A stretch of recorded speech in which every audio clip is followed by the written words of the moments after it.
everybody. So for those of you that listen to the podcast, I promised you a video inside look inside KeeKee's Cape Cod kitchen, and here we are. So I hope you're all excited to have some mouth-watering recipes and be teased. Absolutely. So what are you going to show us today? Alright, it's your girl KeeKee here in my kitchen, and I have Chris with me, and I'm going to be cooking for him a few different things. First of all, we're going to start with one of my classics that's in my book. It's the pink lemonade.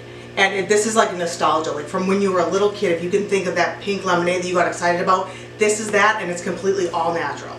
Also kale soup, which being Cape Verdean, it's like so close to my heart, and close to his heart, a potato dish. We're doing cheddar twice baked potatoes, and I've been making those for years, and they'll be a staple. And those are actually a traveling recipe because a friend of mine needed to bring something to like a beach tailgate. And she's like, I have to cook these, I have to do a side dish, I have to do this. So I was like, make it, put it together, put it in tin foil, then put it on the grill when you're there. So that's something that we just figured out. So that's also a good thing, but it's, you know, it's winter time, but hey, just get ready for the summer because it'll be here sooner, as soon as we know.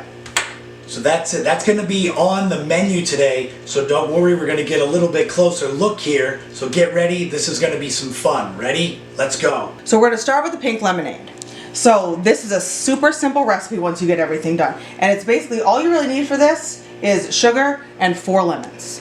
So you have water, I'm assuming. So what I did was here is I juiced 4 lemons, and as you can kind of see it here how much that yields, about a cup of juice. And one of those lemons, excuse my reach, I zested. So this is 1 zested lemon, and rule of thumb, zest before you squeeze. And that's the lemon portion, and this here is a simple syrup. This is 1/3 a cup of sugar with 2/3 a cup of water, hot water, and you can just put it on the stove. You could actually just heat the water up in a cup and put it together, and it will just melt down perfectly. It looks like water, but this is a simple syrup. Right here I have 3 cups of cold water. And now you're just going to mix everything. And I did say this was pink lemonade. Star of the show, this being all natural, this is beet juice.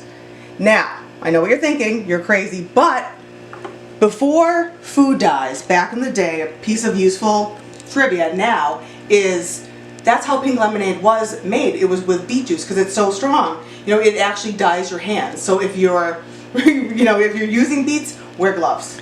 We just found that out. Alright, so I'm just going to start mixing everything together. So we have the lemon juice, simple syrup, and that goes right up to the tippity top of my little pitcher here. What I'm going to do is just give that a quick stir. Oop. And then we're going to add the star of the show. And you only need a small amount. This is a 1/4 teaspoon of beet juice. There it is. Look at the pink. Look at that go.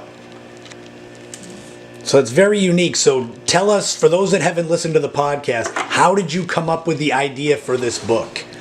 So I've always been a cook by nature. I've always loved to cook, and people love what I make and my original signature recipes. So during COVID, one thing that came out of it for myself was all of this. People started reaching out to me when everything closed down. Oh, KeeKee, we miss your signature dishes. We miss this at parties, and you know, whatever you made at the cookout, we miss that. And they were asking me for like my recipes and family recipes. They're like, oh, that artichoke dip you made for your sister's birthday. I'm like, your sister's birthday like 3 years ago? Like, you're still thinking about that? So I realized at that point, this is like my food was affecting people and it meant something. So I said, I'm going to share this. This is going to be something helpful for people during the pandemic. I did a couple little shows on my YouTube channel. I put everything on Facebook. Just kind of help people through tips, ideas that were, you know, useful things to help, you know, move the week along, and little tips and tricks to different recipes. You don't need a big kitchen to do this, right? No. Anyone can make these recipes at home. This is KeeKee's Cape Cod kitchen. You know, we're just kind of, this is it. This is all I have. It's not a huge kitchen. It's not even an eat-in kitchen. It's just a kitchen. So this here is, you can see how great that is. Like, check that color out. It's so nice. If you didn't know it was beets, you wouldn't know. And you can't taste the beet juice. So anybody that hates beets, don't even worry about it. You don't even taste it. So with the zest that I talked about, if you are familiar with my YouTube channel, you know, my Facebook, and now my book, you eat with your eyes first. That's always what you do. And you want to garnish. I'm a big garnishing person. So what I did is I have here the zest of the lemon, and I've let this dry. You can see how it's like a little bit dry. You kind of want to do that like when you start the recipe because it dries and then it's a lot better to use. So I have here about 2 tablespoons of sugar, but you're not going to use all of it. So you're just going to add this, and this is what's going to rim the glass to make it look, you know, dynamic. And a rimmed glass on any drink is honestly one of my favorite things. You know that whoever's doing it actually, you know, takes some pride in what they're doing. So you just want to do, you know, just something like that so you can get it, and it doesn't have to be perfect. You know, lemonade is kind of a rustic thing anyways. So as you can see, I have a couple glasses here and a little bit of water in a shallow dish. So we're just going to put that in. You can see the bubbles come out, and we're just going to, you can kind of swish it around a bit, and that is what's going to make the rim stick. Okay, so you just go right in here. You just twist it around. You can kind of tap the sides if you want. And look, it's like glue. Perfect. Very professional. Look at that. And it's always fun. One of my kind of go-to things when I'm entertaining is those really cool ice cubes that you can get now that look like squares and spheres. So I have some of these set up just to kind of make it look more fun. So I will pop one of these out. And sometimes you have to melt it down a little bit so it fits in the glass, but I think this one's going to be perfect. Yep. Boop, right there. So this is unstrained because I like a little bit of pulp in mine. So look at that. How pretty is that? And if you're doing, you know, some type of like summer dinner party or something like that, it just looks so great. And this recipe is in your book for anyone who gets it. It is. It is the first recipe in my book, actually. So like I said, I'm definitely a fan of it. I got, this recipe actually came about because I went to a farmer's market, and whenever I go to a market or if I'm getting something for dinner, whatever catches my eye first, that's what I go to. I'm like, let me see what I can make from this. So beets caught my eye, and I said, I remember that little fun fact about the beet juice and lemonade, so that's where this recipe came from.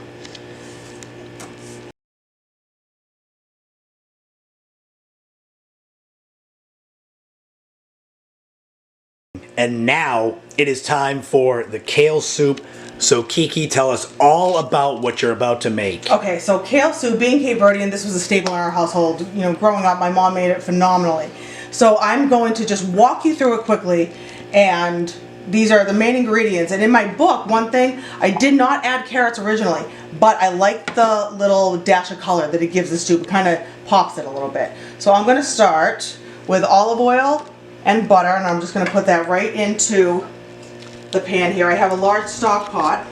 What do we got the temperature on here? It's medium. This is a 28 cup stock pot, and we're on medium right now. So it's just going to go right in there, and you're just going to let that melt together. And you just kind of gradually start adding the other ingredients. And you want to go basically by the denseness and the hardness of whatever you have, because potatoes are dense, you know, carrots and onion not so much.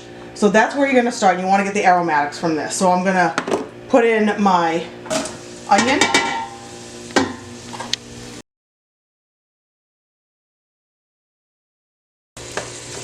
And because the onion are the same density of the carrots, I'm going to add those with it, because that will make sure it cooks evenly.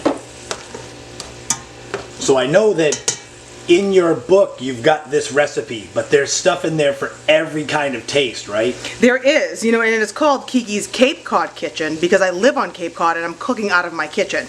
But like I've said before, Cape Cod is more than just seafood and cranberries. There's a melting pot of recipes. So there's just plain meat dishes, there's vegetable dishes, there's a whole piece on just rice, because that's so important in so many staples of cooking, and you can make side dishes out of everything with rice. You can pop up any type of meal you're making. All right, so this is just kind of softened slightly. You want to make sure it's al dente when you start adding everything else. Al dente just means slightly soft. So I'm going to put in the potatoes. This is 2 potatoes chopped. And like we said, this is home cooking, so it does not have to be perfect. I love a rustic look of something. You can really tell it's homemade. And as you can see here, they're all different. The potatoes, carrots, and everything, they're all different sizes. I like to leave a little bit of the skin on the potatoes just to make sure they're washed, because that adds that rustic feel. And my favorite part coming up right now. Dun, dun, dun, star of the show. So this is 1 pound of linguiça, and I get the link that's all together, and it's kind of, you know, in a almost like a C shape, and I just make it into half moons. Look at that. It looks good. It looks so good. You can actually see the difference of what that really, you know, does to it. It really like gets together. And if you see stuff sticking like this is a great point to make. Don't think you're ruining it, because these burnt on bits, you're gonna get off in a few moments anyways with the chicken stock, but this here is all flavor, so don't you worry about that. That's delicious. All right, so what I'm gonna do is I am adding 2 containers of boxed low sodium chicken broth. I like adding chicken broth to this rather than water or vegetable broth. It just adds something good. But if you are a vegetarian, you can make this completely vegetarian. You can omit the linguiça and you can use vegetable broth. And if you think that it may be too, you know, loose, or you want less chicken broth, you can do that as well. This is, and that's what I said in some of my, you know, some of my videos and, you know, other recipes. You know, that's cooking, baby. You gotta make your own, make it yourself. All right, so that's in there, and you can see it has that nice, almost clear broth kind of look, and we're gonna destroy that in a minute with the star of Cape Verdean cooking, paprika. So you're gonna put that in, and just like you saw in my other recipe with the beet juice, it just changes that whole color. Oh, that looks amazing.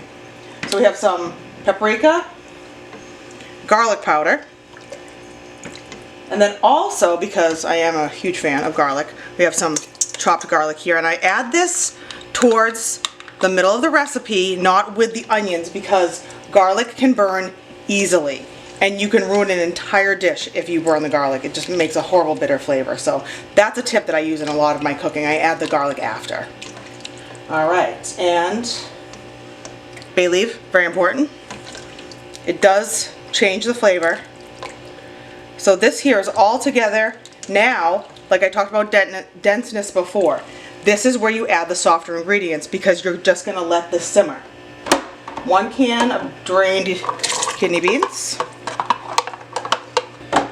And just as a heads up, even though we're kind of flying through the ingredients, if you want the full recipe, it is in her book with all the measurements. Just in case you're wondering, how did she make that exactly? It's in the book. Yes, so you have to stay tuned and purchase. All right, so this here is 3 cups of chopped kale, and you can get it in the frozen section, or you can buy it, trim it, and freeze it yourself. It's either way. In a pinch, you know, the frozen kale is fine. I usually get a big bushel or 2 in the beginning of the season, and I take it home and I wash it really well and take the veins out, and then put it in a zip top bag and freeze it, so I have nice fresh kale all year round. So look at that. Those colors are just so great. Beautiful. And then I'm gonna add, right here is salt and pepper mixed together, so that's just gonna go right in there. And guess what, guys? That's it. So easy, right? Now I'm just gonna turn this up, let it boil for probably about 5 minutes, like a nice rolling boil, and then we're gonna turn it down and then let that simmer. And then you're gonna have the most delicious soup that is so healthy and so tasty, you're not even gonna know you have all those delicious antioxidants running through your system. That's the best part.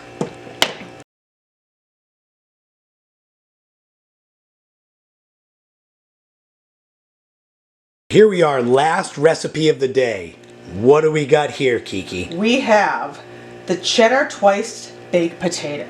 So what's better than twice baked? Ones with cheese and lots of it. So what I did here, these are just baked potatoes. I actually, to make things quicker, I just threw them in the microwave. 5 minutes, and then you flip them up and another 5 minutes, and they come out perfectly. And you want to take a fork, if this was together, you're gonna want to pierce right there. You can almost see the marks right there from the fork. You're gonna want to pierce it around, like in those 4 spots, almost like a square, because that will let out the steam. If you don't do that, it'll explode in your microwave, and nobody likes that. So what I did was I just took a spoon and just scraped out the middle like this. You can kind of cut around it, and you want to make sure that these are cool enough to handle, but still very, very hot when you're cooking them. So I put that all in a bowl. This is actually from 2 potatoes, but I just got rid of the rest of it, the rest of the skin. So these are 2 potatoes just kind of chopped up in here, and we're gonna add butter. We're just making simple mashed potatoes right now, and we're gonna just kind of push that in all over. And then we have milk is usually a 1/4 cup, but I have more in my little pitcher here because potatoes are slightly different. They can be more starchy, they can be less starchy, but you want to always, it's better to add less at first than have more and be too much. All right, so these look a little bit soupy. Don't worry about that because we're adding things to these. So this is the way you want them to look. All right, and do a little mashing here. And my best friend Ashley, Chris's sister, is a mashed potato fiend. So these are Ashley approved. So you can take her word for it. That's how you know they're good. All right. All right. So just mash them up. And I like them a little lumpy because you're really eating a baked potato. You're not eating mashed potatoes. All right. So I have 4 ounces of cheddar from the block, extra sharp, and cut up. You're just going to throw that in there. And that's why we want it hot, because that's going to melt really nice. And then if you bake, you can eat them plain without being baked first, but when you bake them, they're just going to get so cheesy and so stringy when you bite into them. They're delicious. All right. So I have here just going to add salt, pepper, teeny bit of paprika for color. The rest of that's going to be used for a garnish. And a little pinch of garlic powder. And then from the green onions, these are the whites, just kind of really roughly chopped like that. It's going to give a nice bite and some more texture in the potato. And then I put the whites in there of 2 green onions, and then I save the top because those are also going to be for a garnish. If you follow me, you know that I'm big on the garnishes. And where can they find you for people that follow the podcast that want to check out your other videos? I am on YouTube. I have a YouTube channel, KeeKee's Cape Cod Kitchen. There's probably about 24 videos on that. And then my Facebook page, I have a lot of recipes, a lot of photos of the different things that I'm doing, different things that I'm cooking at night, little recipes that just come into my mind. And I will link to those in the description of this video to make it easy for you to find. I do a little bit on Instagram, not too much though. All right, so these are pretty much all set. Look at that. Look how gorgeous those look. Look at that color. Don't you wish you were here to eat them? I know. You can so make good. them yourself when you get the book. Absolutely. There's going to be more than enough you're going to need. So you're just going to big, huge scoop on top of the potato shell. And just want to get it in there. It could be rustic, it could be rough looking, it could be completely rounded. Does not matter. And you can do anything with these. In the book, I actually added crumbled bacon. So that's another thing you can do. You can add sour cream right on top when you're finishing it out. It's just whatever is best for you. Okay. So they're right there. You can bake them or you can eat them as is. I am going to finish here with a little bit of grated cheese on top, because why not? And we're going to do our green onion tops. And a little sprinkle of paprika. I would be so excited to eat these right now.